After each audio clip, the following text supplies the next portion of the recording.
शह नशीब तशरीफ फरमा अली जनाब सैयद अहमद पाशा खादरी साहब MLA अलखयाफतपुरा और मोतमद उमी कुलीन मजलिस इत्तेहादुल मुस्लिमीन अली जनाब इम्तियाज़ जलील साहब रुकने पार्लियामेंट औरंगाबाद, अली जनाब अख्तरुल ईमान साहब सदर बिहार यूनिट और MLA, दीगर मजलिसी कायदीन, बुजुर्गों, दोस्तों, नौजवान साथियों, पसे पर्दा बैठ कर सुनने वाली मेरी माँ और बहनों, आज का यह जलसा इंतखाबी जलसा है। इस जलसे को मुनक़िद करने का मंशा और मकसद यही है कि आपको बतलाया जाए कि आप अपना वोट किस उम्मीदवार के हक में करें, क्योंकि इंतखाबात का दौर है। हमारे दरमियान में और भी जमातें आएंगी, और भी उम्मीदवार आएंगे, और भी मुखर्रिर आएंगे, और सारे यही चाहेंगे कि आपका वोट उनके उम्मीदवार के हक में, उनकी जमात के उम्मीदवार के हक में इस्तेमाल करवाए। लेकिन मजलिस इत्तेहादुल मुस्लिमीन और उन दीगर जमातों में बहुत बड़ा फर्क है। मजलिस इत्तेहादुल मुस्लिमीन सिर्फ इंतखाबात के दौरान आपके दरमियान में नहीं आती, ये जमातें सिर्फ इंतखाबात के दौरान आते हैं क्योंकि ये एक संघ परिवार के एजेंट है। संघ परिवार ये जानता है कि यहाँ पर वो आकर राष्ट्र हमारा मुकाबला नहीं कर सकता, हमारा कुछ नहीं बिगाड़ सकता राष्ट्र, तो इन्होंने अपने एजेंटों को हमारी शक्ल में छोड़ा है। और ये जितने जमातें यहाँ पर आती है, ये सारों का मकसद एक ही होता है कि मजलिस इत्तेहादुल मुस्लिमीन को कमजोर करें। क्या इनके पास कोई मंशूर है? अगर यहाँ कोई भी आता है वो सिर्फ और सिर्फ मजलिस इत्तेहादुल मुस्लिमीन के खिलाफ बयान देता है, मजलिस के कायदीन के खिलाफ इनकी किरदार कशी करता है। इनका काम यही है कि आप मजलिस के खिलाफ बोले और मजलिस के कायदीन की किरदार कशी करें, ताकि आपका जहन को गुमराह करे, ताकि आप भटक जाए और आपका वोट अगर किसी जमात के हक में जाएगा तो वो बीजेपी के हक में जाएगा। मजलिस से हटकर अगर किसी के बीच में जाएगा, किसी जमात को जाएगा, तो वो बीजेपी को फायदा पहुंचाएगा। ये लोग वही चाहते हैं। इंतखाबात आते हैं तो बरसाती मेंढक जिस तरह से निकलते हैं, बारिश होती है बरसाती मेंढक निकलते हैं। इंतखाबात आते हैं तो ये सियासी मेंढक हमारे दरमियान में आते हैं। क्या मजलिस इत्तेहादुल मुस्लिमीन क्या इंतखाबात के दौरान ही आपके दरमियान में रहती है? मजलिस इत्तेहादुल मुस्लिमीन उस दौर से आपके दरमियान में है। मैं उस दौर को याद दिलाना चाहता हूँ जहाँ पर कई नौजवान बैठे हुए हैं, वो मजलिस की तारीख को नहीं जानते। नौजवानों, मजलिस की तारीख को नहीं जानते। मैं सरसरी तौर पर मजलिस की तारीख बयान करता हूँ, आगे बढ़ूंगा। मजलिस इत्तेहादुल मुस्लिमीन उस दौर से हमारे दरमियान में है जिस वक्त पुलिस एक्शन के बाद यहाँ का मुसलमान पस्त हिम्मत होकर अपने घर में बैठ चुका था, पस्त हिम्मत होकर अपने घर में बैठ चुका था। हमारी जागीर लूटी गई, हमारी मनसबें लूटी गई, हमारे जान और माल चले गए, हमारी कुर्बानी दी गई, महार बहनों की उम्मत लूटी गई। मुसलमान डर के घबरा के अपने घरों में बैठ गया था। वैसे दौर में किसी ने आवाज लगाई, वैसे दौर में फखर मिल्लत रहमान ने उठा और कहा गया, मुसलमानों तुम्हें डरने घबराने की जरूरत नहीं है।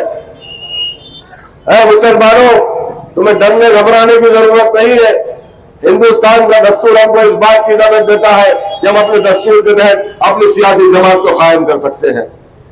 मुसलमानों, अगर तुम्हें जमहूरी हिंदुस्तान में रहना है तो हमको अपने मसाइल को हल करवाना है, तो सियासत के जरिए हम मसाइल अपने हल करवा सकते हैं। उठो जागो मेरे मुसलमानों, बस मत मत रहो, आओ अपनी जमात को कायम करो। जिन्होंने फखर मिल्लत की आवाज पर लब्बैक कहा और इस जमात को मजबूत किया। अभी जैसा जब इम्तियाज जलील साहब ने कहा कि ताकत कहां से आई, आपकी ये ताकत थी जो पार्लियामेंट में बोलती है, आपकी ताकत है जो पार्लियामेंट में बोलती है। आज ये लोग कहते हैं मजलिस में इल्जाम लगाते हैं, मजलिस जहां पर क्यों गई, मजलिस वहां पर क्यों गई, मजलिस ऐसा क्यों किया, मजलिस वैसा क्यों किया। ऐ नादानो, मैं तुमसे पूछना चाहता हूं, अगर मजलिस महाराष्ट्र नहीं जाती तो क्या महाराष्ट्र में हमारे MLA जाते? जब मजलिस महाराष्ट्र नहीं जाती तो क्या इम्तियाज जलील साहब पार्लियामेंट जाते? अगर मजलिस बिहार नहीं जाती तो क्या वहां पर 5 MLA आते? और अख्तरुल ईमान साहब पिछले इंतखाबात में दूसरे नंबर में कम वोटों से हारे। इंशाअल्लाह ताला 2024 के इंतखाबात में ये भी फिर से पार्लियामेंट में जाएंगे। आप देखना, ये भी फिर से पार्लियामेंट में जाएंगे। तो इन लोगों का तो ये हाल है कि शायर ने खूब कहा, आज ये सियासी मेंढक, ये नादान, ये मुनाफिकीन का हाल तो ये है, उर्दू ज़बान आती नहीं शायरी करने लगे, उर्दू ज़बान आती नहीं शायरी करने लगे, हरियाली को तरकारी समझकर सारे गधे चलने लगे, हरियाली को तरकारी समझकर सारे गधे चलने लगे। इन लोगों का हाल यही है, सिर्फ नुक्ताचीनी करते हैं, मजलिस इत्तेहाद मुस्लिम में इल्जामात लगाते हैं। इन्होंने क्या किया आज तक, इन्होंने क्या किया? जो लोग इल्जाम लगाते हैं मजलिस इत्तेहाद मुस्लिमीन पर, इन्होंने क्या किया? हम इनके खिलाफ में जरा बोलना नहीं चाहते। अगर बोलेंगे तो यकीनन अवाम तुम्हें अपने गलियों में गुजरने नहीं देगी, अवाम तुम्हें घर के बाहर निकलने नहीं देगी अगर तुम्हारे खिलाफ तुम्हारी हकीकत बयान करेंगे। अरे बाजू वाला तुमसे तंग, तुम्हारा पड़ोसी तुमसे कम, महलदार तुमसे तंग, लेकिन यहाँ पर निकलकर इलेक्शन आते हैं तो झटक शेरवानी पहनकर हमारे दरमियान में आते हैं और कहते हैं कि मजलिस ऐसा करी, मजलिस वैसा करी, मजलिस ऐसा है, मजलिस वैसा है। अरे मजलिस के कारनामों को देखो।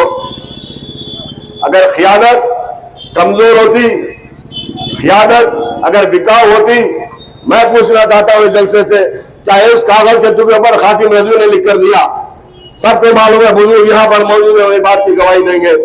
एक कागज के टुकड़े पर लिख कर दिया, मैंने मौलाना अब्दुल वाहिद ओवैसी को इत्तेहाद मुस्लिमीन का सदर नामजद करता हूँ। सिर्फ एक कागज के टुकड़े पर मैंने मौलाना अब्दुल वाहिद ओवैसी को इत्तेहाद मुस्लिमीन का सदर नामजद करता हूँ। आपने देखा, यही वो क़ियादत थी, यही आपके मेरे आबो अजदाद थे जिन्होंने इत्तेमाद किया, मजलिस को मजबूत किया, सियासी तौर पर मजबूत किया। उस कागज के टुकड़े से लेकर आज तक फख्र मिल्लत, सालार मिल्लत, नकीब मिल्लत, हबीब मिल्लत ने आज आपकी हजारों करोड़ों की जायदादों को बना दिया, आपके मेडिकल कॉलेज को बनाया, आपके इंजीनियरिंग कॉलेज को बनाया, आपके लिए एमसीए तैयार किया। किसने किया? ये किसके कॉलेज है? क्या किसी मजलिस के खायद के हैं, या किसी मजलिस के अराकीन असेंबली के है, या सदर मोहतरम के है? नहीं, ये तमाम जायदाद कॉलेजेस के मालिक आप हैं। हैदराबाद का मजलूम मुसलमान, ये तमाम चीजों का मालिक आप हैं। आपके लिए मजलिस ने काम किया। मजलिस सिर्फ सियासत नहीं करती। हम चाहते हैं कि हमारे बच्चे आगे बढ़कर IAS IPS बने, डॉक्टर इंजीनियर बने। आज आप देखिए, दखन मेडिकल कॉलेज कायम हुआ, हिंदुस्तान का पहला कॉलेज है वो, आर्टिकल 38 के तहत, दस्तूर की 30 अलीफ के तहत, जिसमें अक़लियतों को इस बात की इजाजत दी गई कि हम अपने तालीमी इदारे कायम कर सकते हैं। अलीगढ़ यूनिवर्सिटी भी आर्टिकल 38 के तहत नहीं है। आपका पहला कॉलेज था Deccan medical college, Deccan engineering college, जो अक़लियतों के लिए हिंदुस्तान का पहला कॉलेज था, जो बना मुसलमानों के लिए, अक़लियतों के लिए बना। अक़लियतों के कॉलेज आ गए। आज जितने माइनॉरिटी कॉलेज दिख रहे हैं, इसका बुनियाद किसने डाली? मजलिस इत्तेहाद मुस्लिमीन सालार मिल्लत ने इसकी बुनियाद डाली। आज हजारों बच्चे, लाखों बच्चे डॉक्टर इंजीनियर बनकर सारी दुनिया में जाकर कमा रहे हैं। ये किसका बड़ा कारनामा है? मजलिस का कारनामा है। मजलिस ऐसा कारनामा करती है। एक कॉलेज कायम किया, आज कितने कॉलेज कायम हो गए? आर्टिकल 38 कहते हैं, पहला कॉलेज हिंदुस्तान का। इस बात को समझो मेरे भाई, जमात आपकी जमात है, जमात आपके लिए क्या वो नहीं किया? 60 बरस से ऊपर से आपकी खिदमत जमात कर रही है। आज बड़े अफसोस के साथ कहना पड़ता है कि आज के इंतखाबात में, आज के दौर में हमारा पोलिंग परसेंटेज कम हो चुका। उस वक्त का जो पोलिंग परसेंटेज देखिए आप, 95%, 98%। अगर 60% की पोलिंग होती तो सालार से हम आग नहीं मिला सकते थे, शर्मा के बाजू से निकल जाते थे, कतराकर बाजू चले आते थे। हम लोगों ने वो मेहनत की, हमारे आबो अजदाद ने वो मेहनत की, जमात को कायम किया। आज दुनिया में हर जगह कहते थे, मजलिस के हल्कों में 90, 95, हद तो ये हो गई कई मरतबा तो 101%, 12%, 13%, 113, 112, 121% की पोलिंग हुई। ये आप उस तरीके से काम करते थे मेरे भाई। आज आपने जोश बराबर है। नौजवानों, ये बात को गौर से सुनो, अपनी ताकत का मुजाहरा करो, अपनी सियासी ताकत को बनाओ। ये मत सोचो कि मैं वोट डालूं या नहीं डालूं, हमारी जमात जीतने वाली है। सामने वाले को ये बताओ इसके साथ कितने लोग हैं, कितने लोग इसकी तायद में है, कितने लोग इसके साथ है। ये हमारी सियासी ताकत है। आपका एक वोट हमारी सियासी ताकत है। अपनी सियासी ताकत को समझो। आज आप में जोश बराबर है। जलसों में आप ऐसे नजर आते हैं, जुलूसों में आप नजर आते हैं, रैलीज में आप नजर आते हैं, लेकिन पोलिंग के दिन हम नजर नहीं आते। पोलिंग के दिन हम नजर नहीं आते। हमारी पोलिंग आज 12 बजे से पहले शुरू नहीं हो रही है। पहले फजर के साथ मेरे बुजुर्ग, मेरी माँ और बहनें, मेरे नौजवान भाइयां, मेरे साथियां अपने घरों से निकलकर पोलिंग बूथ पर रहते थे। पोलिंग बूथ पर रहते थे और लाइन लगाकर वोट डालते थे। यहां तक के बमों का मुकाबला किया। जब पहली मर्तबा इलेक्शन लड़ा, ये हमारी पोलिंग को देखकर उस वक्त की हुकूमत की जानिब से उनके उम्मीदवार की बम डाले गए। खुरमा जाओ उस वक्त मेरे लोगों पर, मेरी माँ और बहनों पर आज भी है। वो लोग जब तक दवाखाने को नहीं गए, जब तक अपना वोट नहीं डाले, जख्मी थे, वोट डाले। वो जज्बा पैदा करो, वो जज्बा पैदा करो मेरे भाई। आप सुबह निकलकर अपने घरों से अपनी माँ और बहनों को निकालो। सबसे पहले अपना वोट डालो, माँ और बहनों को निकालो, अपने बुजुर्गों को निकालो और पोलिंग बूथ पर चले जाओ। मेरी माँ और बहनों से अदब गुजारिश करता हूँ, एक दिन 10 मिनट अपना निकालकर पोलिंग बूथ पर जाइए। 1 मिनट का काम है वोट डालने के लिए। सारे लोगों से गुजारिश करता हूँ, घरों से निकलकर वोट डालिए। पतंग का निशान मजलिस इत्तेहादुल मुस्लिमीन का है। ईवीएम मशीन पर मेरा निशान दूसरा है। 2 नंबर में बटन दबाएगा, पतंग होगी। और भारी असरियत से अपनी ताकत बताओ, अपने उम्मीदवार को कामयाब करो, सदर मोहतरम के हाथ मजबूत करो, अपने बच्चों का मुस्तकबिल मजबूत करो। शुक्रिया, खुदा हाफिज।